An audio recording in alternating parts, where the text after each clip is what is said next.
आपके सामने पेश हैं top 5 Bollywood headlines. Famous fashion designer Rohit बल का इसी साल 1 नवंबर को कार्डियक अरेस्ट की वजह से निधन हो गया था। इस सेलिब्रिटी डिजाइनर की मौत को 1 महीने से ज्यादा का वक्त बीत चुका है, जिसके बाद अब उनकी वसीयत को लेकर बवाल मचा हुआ है। रोहित के करीबी दोस्त इस वसीयत पर अपना मालिकाना हक जता रहे हैं, तो वहीं रोहित के भाई उनकी संपत्ति पर अपना हक जमा रहे हैं। चलिए आपको बताते हैं कि रोहित की कुल संपत्ति कितनी है और ये वसीयत का पूरा माजरा है क्या।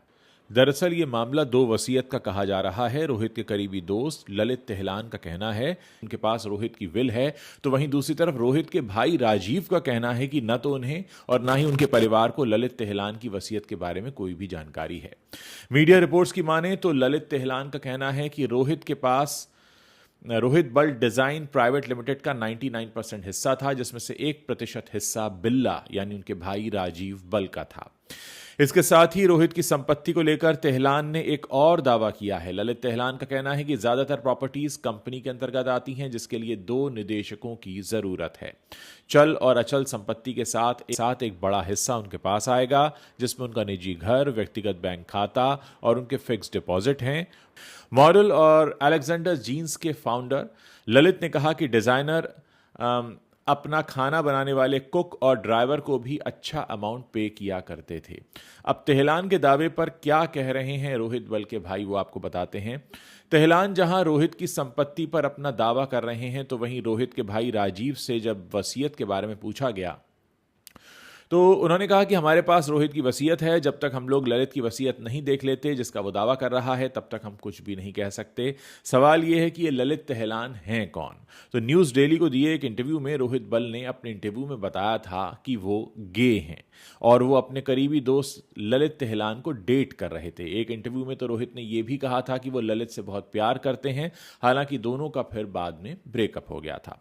फिलहाल रोहित बल के वसीयत के executive fashion design council of India के सुनील सेठी हैं। और आपको बता दें कि रोहित बल की जो टोटल नेटवर्थ है वो मीडिया रिपोर्ट्स के मुताबिक $5 मिलियन की बताई जा रही है, यानी कि भारतीय करेंसी के मुताबिक करीब 42 करोड़ 40 लाख रुपए के आसपास। अब बात रश्मिका मंदाना की, जो इन दिनों पुष्पा 2 की सक्सेस एंजॉय कर रही हैं। बस बहुत जल्द वो सलमान खान के साथ फिल्म सिकंदर में नजर आएंगी। हाल ही में रश्मिका ने फिल्म की शूटिंग के दौरान का एक किस्सा शेयर किया है। उन्होंने बताया कि जब वो सेट पर बीमार पड़ी तो सलमान खान ने उनका बहुत ध्यान रखा। बातचीत के दौरान रश्मिका मंदाना ने कहा कि सलमान के साथ काम करना मेरे लिए एक सपने के सच होने जैसा है। वो सिंपल हैं, ज़मीन से जुड़े हैं। जब हम शूटिंग कर रहे थे मैं ठीक महसूस नहीं कर रही थी। जैसे ही सलमान को पता चला तो उन्होंने मुझसे पूछा कि क्या मैं ठीक हूँ, और क्रू मेंबर्स को हिदायत दी कि मेरा ख्याल रखा जाए, मुझे हेल्दी खाना दिया जाए, गर्म पानी दिया जाए और मेरी देखरेख की जाए। रश्मिका की माने तो सलमान खान सच में बहुत ध्यान रखते हैं और सभी को खास महसूस कराते हैं। कुछ समय पहले दिया मिर्ज़ा का भी एक ऐसा ही स्टेटमेंट सामने आया था, जब उन्होंने कहा था कि एक बार वो शूटिंग में फंस गई थी और सलमान ने उन्हें बाहर निकाला था। हाल ही में रश्मिका मंदाना और सलमान ने एक फेस्टिव गाने की शूटिंग की है। इस साल के अंत तक यूरोप में 2 और गानों की शूटिंग की जाएगी। इसके अलावा ये भी खबरें हैं कि फिल्म का पहला पोस्टर सलमान खान के जन्मदिन यानी 27 दिसंबर को रिलीज होगा।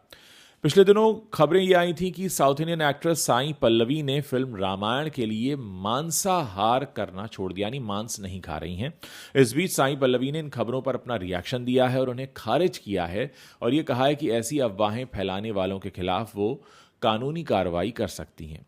असल में साई पल्लवी ने सोशल मीडिया प्लेटफॉर्म एक्स पर एक लंबा चौड़ा नोट लिखा है और इस बात की आलोचना की है। वो लिखती हैं, जब भी मैं सोशल मीडिया पर कोई गलत खबर देखती हूं तो ज़्यादातर मेरी कोशिश रहती है कि मैं उसे नज़रअंदाज करके चुप रहूं, लेकिन लगता है कि अब समय आ गया है कि मैं भी कुछ झूठी खबरों पर अपना रिएक्शन दूं, क्योंकि झूठ लगातार फैलाया जाता है और वो रुकता नहीं है। सबसे बड़ी बात यह है कि ऐसा अक्सर मेरी फिल्मों की रिलीज, घोषणाओं या फिर मेरे करियर के यादगार पलों के आसपास होता है। तो अगली बार जब मैं किसी फेमस पेज या मीडिया को ऐसा करते हुए देखूंगी तो मुझे उनके खिलाफ कानूनी कार्यवाही करनी पड़ेगी।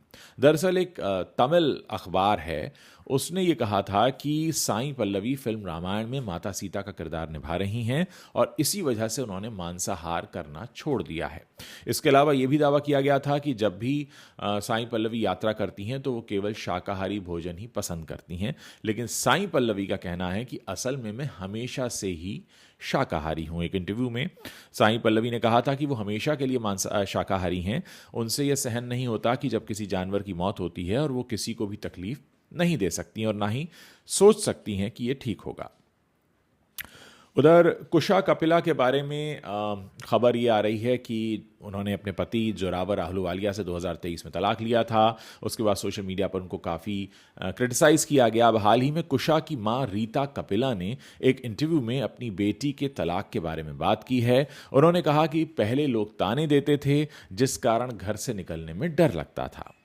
एक शो आता है बी ए पेरेंट यार। इस शो में बात करते हुए कुशा कपिला की मां रीता कपिला ने कहा कि मैं हमेशा मंदिर जाती हूं, लेकिन धीरे धीरे नेगेटिव कमेंट्स बढ़ने लगे तो मैं बहुत जल्दी मंदिर जाने लगी ताकि कोई मुझसे कुछ ना कहे। फिर एक दिन एक महिला ने मुझसे कुछ ऐसा कह दिया जिससे मैं बहुत डर गई और रोने लगी। तब कुशा के पापा ने मुझसे कहा कि लोगों की बातों पर ध्यान देना बंद करो, क्योंकि जिनका नाम होता है उनकी बातें भी की जाती हैं।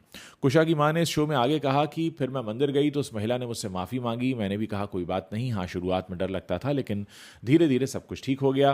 वो कहते हैं ना, कुछ तो लोग कहेंगे, लोगों का काम है कहना। आज लोग कुछ नहीं कहते, सभी काम की तारीफ करते हैं। अब कोई नेगेटिव बात नहीं करता। अब सिर्फ ये देखा जाता है कि आप कितना आगे बढ़ रहे हैं और अच्छा काम कर रहे हैं। कुशा कपिला की अगर माने तो शुरुआत में उन्हें बहुत डर लगता था। वो सोचती थी कि तलाक का असर उनकी मां और उनके परिवार की सोशल लाइफ पर पड़ेगा। वो लोगों से कहती थी कि प्लीज़ ऐसे कमेंट्स ना किए जाएं। आप जानते ही हैं कि कुशा कपिला ने 2017 में जोरावर आहलूवालिया से शादी की थी, लेकिन शादी के 6 साल बाद 2023 में दोनों का तलाक हो गया। अब कुशा ने एक पॉडकास्ट में अपने तलाक के बारे में बात की थी।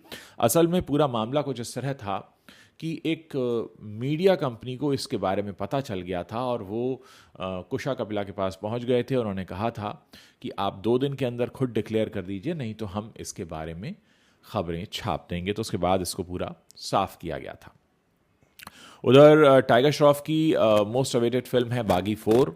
अब बागी 4 में साल 2021 में मिस यूनिवर्स बनी हरनाज कौर संधू भी नजर आएंगी। हाल ही में मेकर्स ने फिल्म में सोनम बाजवा और संजय दत्त की एंट्री को भी कंफर्म किया था। मिस यूनिवर्स हरनाज संधू बागी 4 से बॉलीवुड में डेब्यू कर लेंगी। इस फिल्म को साजिद नाडियाडवाला प्रोड्यूस कर रहे हैं। सोशल मीडिया पर एक पोस्ट शेयर करते हुए फिल्म के मेकर्स ने हरनाज की एंट्री को कंफर्म किया है और पोस्ट शेयर करते हुए टीम ने कैप्शन में लिखा कि मिस यूनिवर्स से लेकर बागी यूनिवर्स में हरनाज कौर का स्वागत है। साथ ही टीम ने हरनाज को एक नाम भी दिया है, रेबल लेडी का। हरनाज संधू इससे पहले साल 2022 में रिलीज हुई एक पंजाबी फिल्म बाई जी कुट्टंगे और साल 2023 में 11 दियां पौन 12 में नजर आ चुकी हैं। आपको बता दें कि बागी का पहला पार्ट साल 2016 में रिलीज हुआ था। फिल्म में टाइगर श्रॉफ और श्रद्धा कपूर लीड रोल में थे। इस फिल्म ने उस समय बॉक्स ऑफिस पर काफ़ी अच्छी कमाई की थी, जिसके बाद फिल्म का दूसरा पार्ट 2018 में रिलीज हुआ। फिल्म का तीसरा पार्ट 2020 में आया और अब 5 साल बाद साल 2025 में बागी 4 सिनेमाघरों में रिलीज होगी। दोस्तों, अगर आपको वीडियो पसंद आया हो तो इसे अपने दोस्तों के साथ शेयर करना मत भूलिएगा। साथ ही आप हमें बता सकते हैं कि हमारे प्लेटफॉर्म पर आप और किस तरह के वीडियोस देखना पसंद करेंगे।